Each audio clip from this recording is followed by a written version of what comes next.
What's going on, everybody? My name is Michael Weer, and today we are going to talk about a brand new Marvel Cinematic Universe movie, Ant-Man and the Wasp: Quantumania. Now, this is the first entry into the MCU that we are getting in the year 2023. We're going to get a couple of Disney Plus shows scattered throughout the year, and they will probably be hit and miss like the rest of the Disney Plus shows, but we're going to get two more movies this year as well. We're going to get Guardians of the Galaxy Volume 3 in May, and we're going to get the Marvels in November. On top of it being the first MCU movie in 2023, Ant-Man and the Wasp: Quantumania is the kickoff, the very first movie in Marvel Cinematic Universe Phase 5. And that's exciting for me because Phase 4 was kind of lackluster. Now, I did give favorable reviews to the majority of Phase 4, but there was something about them. There was a lack of focus that just didn't make me want to return to those movies. While I enjoyed them as sort of one-and-done movies, outside of Spider-Man No Way Home, I didn't really feel the need to go back and rewatch any of those movies. What I mean by the lack of focus is that at least in the first three phases of Marvel, we had a big bad they were leading up to. And yeah, technically in Phase 1, we didn't know they were building to Thanos until the end of that phase where Thanos was there. But even in that phase, by the end of it, you were like, oh my god, I can't wait to see what they do next with the second phase of Marvel. Whereas in this phase, again, it was so scattered and all over the place. They were introducing new characters and sort of kind of giving you after-scene credits that were important, but not really leading to anything specifically. It just made every movie in that phase seem out of touch with each other, to the point where some people have now speculated online that each one of those movies was happening in a separate universe, and that's why Marvel didn't connect them. I don't think that's it personally. I think Marvel just got a little bit lazy after Endgame, and I'm hoping that they were going to course correct going into Phase 5. So I went and saw Ant-Man and the Wasp last night, and there's some things I really like and some things I really disliked. Let's do the review. If you help me,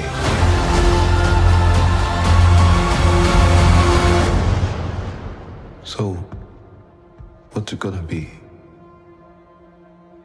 Ant-Man.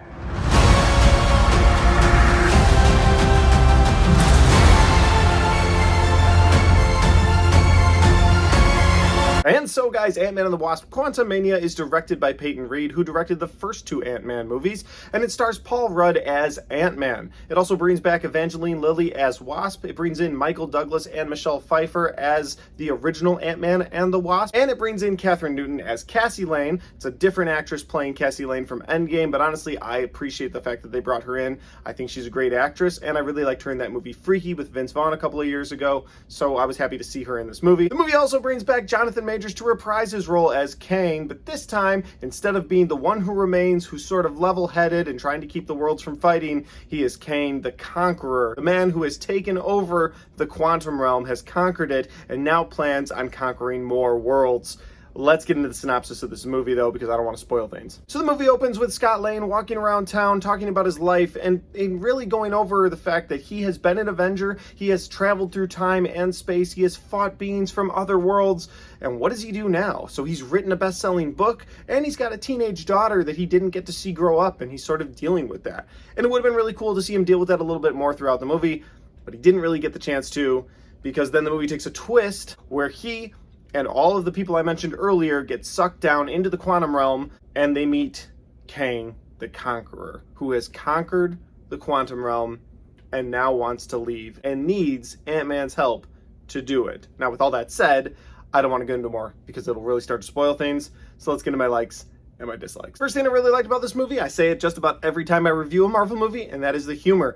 It worked for me. I mean, it does. Marvel has a good way of writing their humor or green-lighting the humor that's in these movies, and so when there was a funny moment on screen, I don't know how many times I'll laugh at those funny moments in the future, but in the moment, in my first viewing, I really enjoyed that. I really enjoyed the humor they were able to put out. It's no spoiler to say that MODOK is in this movie.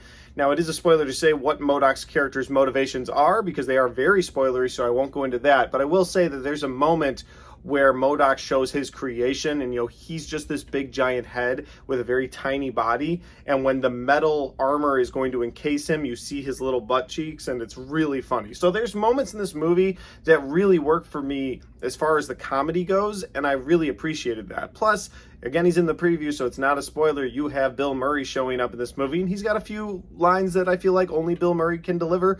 So those work for me too. So the other like I have for this movie are the two main leads for this movie, and that would be Paul Rudd as Ant-Man. And I swear to you, I just feel like Paul Rudd works in this role so well. And Paul Rudd works in any role that he does, so it's easy to just throw Paul Rudd in the like category. But honestly, I feel like he delivers those lines so well. And I also like the emotion. Like anytime he was worried about his daughter, he had this emotion that I feel like you felt. You feel like you understand his, as a father, as someone who has kids, I am able to say, okay, I get it. If someone, threatened my daughter like that, I would feel the exact same way. And so I like that those emotions came through on the screen. Paul Rudd did a great job selling those emotions. And then you've got the other standout in this movie, which is Kang the Conqueror. I can't wait to see more of him. That is probably the best thing Marvel has going for it right now, in my opinion, is the looming presence of Kang and all of his variants throughout the multiverse. It is interesting because this version of Kang the Conqueror is very different from the one we saw in the Loki show, and I assume will be very different from other versions we see of him, because as you see in this movie, he is a very radicalized version of Kang who wants to conquer. He calls himself the Conqueror. So of all the other Kangs and all the other multiverses, I wonder how many more of them believe themselves to be the Conqueror. It's very interesting. And with Marvel's Avengers, the Kang Dynasty coming soon in the next couple of years, it's clear that they are really going to focus heavy on Jonathan Majors' character. As for the dislikes I have in this movie, guys, I have to start with the plot of this movie feeling very forced. There's a whole storyline in here, and I'll try to be as very little spoilery as possible, but there's a whole storyline involving Janet and Kang the Conqueror. There's a whole storyline in here involving Janet and Bill Murray. Then there's a storyline in here between Ant-Man and his daughter, which again, in the right setting, would have been great, because it's interesting to see your daughter go from a very little girl that trusts and believes in you and can't wait to see you again to a teenager that's had to live without you because of the blip from Endgame. Like, that would have been really cool to explore. But because they had to explore it in the quantum realm with everything going crazy around it and these crazy creatures, it just didn't feel like it could have, I feel like. And then there's another subplot in this movie where MODOK is trying to get revenge on Ant-Man for something that happened in their past. And again, I'm not going to spoil things, but that didn't work for me either. That could have worked if that was a separate movie, but because it was mixed in with Kang the Conqueror, with the quantum realm, with all these creatures, with everything forced into this movie, the movie just ended up feeling very forced. Like, the whole plot was just jammed together. Like, they had a couple ideas and they could have gone with one, and they went with all of them, and so the movie feels forced. And my other dislike for this movie, guys, is how the movie is just a gigantic setup piece for future projects for the MCU, while also needing to be set up by previous projects from the MCU. And what I mean by that is, if you didn't watch Loki season 1, you're going to be a little lost. And then if you haven't watched the majority of the MCU before this, you're going to be lost when you watch this Quantum Realm movie. It's not a very self-contained movie, and that hurts this movie so much, because I know a ton of people that have watched every movie in the MCU, and I know an equal amount of people that have either never watched a movie in the MCU, and maybe, hey, I'm going to check this one out. Can I just jump in here? No, you absolutely cannot jump in here. And that is very different from other trilogies we've had in the MCU, like Thor or Iron Man. I give Captain America a little bit of a pass because that one was very built into the movies that were surrounding it. But I feel like with Iron Man, you could jump into any of those movies if you just watched the previous Iron Man movies. Or with Thor, you could jump into any of those movies if you just seen the previous Thor movies. But with this one, if you haven't seen the vast majority of the MCU, you're going to be a little lost. And if you're not excited and ready for the rest of the MCU, then you're going to be a little lost going forward if you skip this movie. So this movie just kind of served as a big setup piece for future projects, while you needed to have the setup pieces to enjoy this movie itself. Now, for me personally, I know I say this is a dislike, it works for me because I'm so locked into the MCU. I feel like I've enjoyed the vast majority of all the things that have come out before it, and so I'm ready for this movie. But the average moviegoer, I don't think, is ready for Quantumania, and that's going to hurt this movie.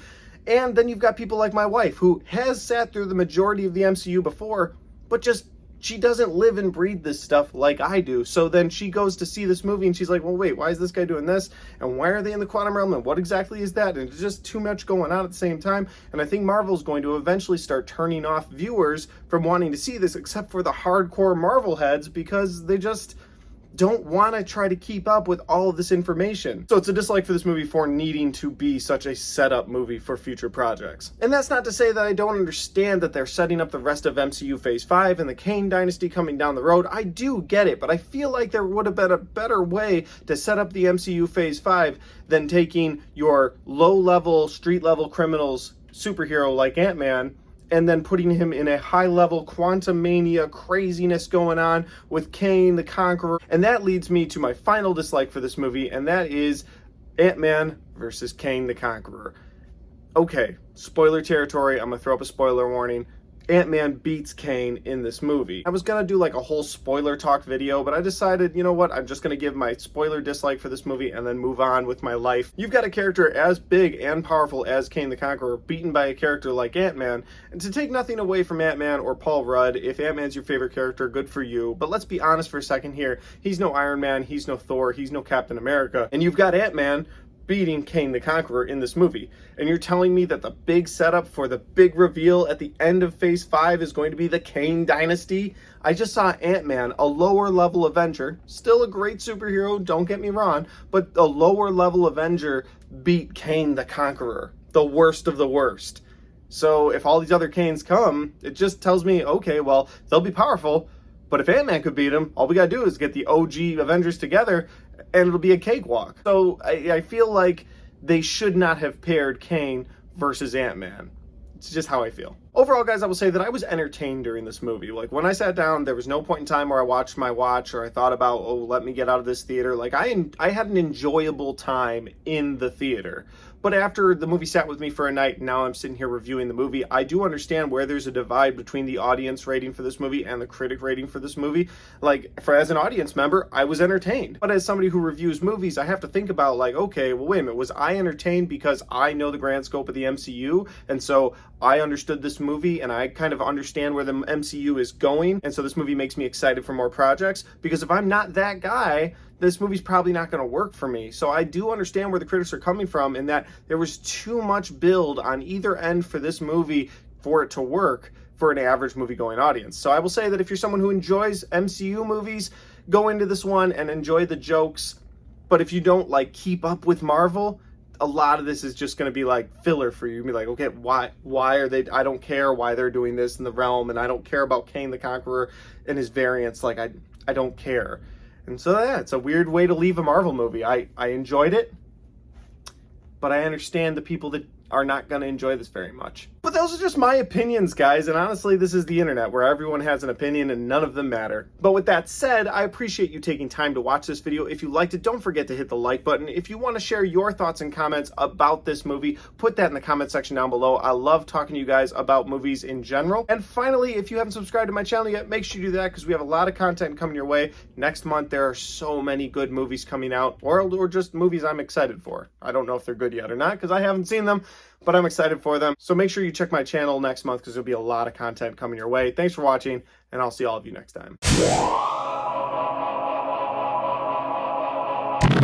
All right, guys, another movie, another review in 2023. Hey, look what I got at the theater last night. I got an Ant-Man helmet. Well, technically, it's like a popcorn holder. You're supposed to be able to open his head. Anyway, I got this last night. It was definitely worth the money. And if you want to check out more videos on my channel, I got all my 2022 reviews right there and all my 2023 reviews right there. Thanks for watching. See y'all next time.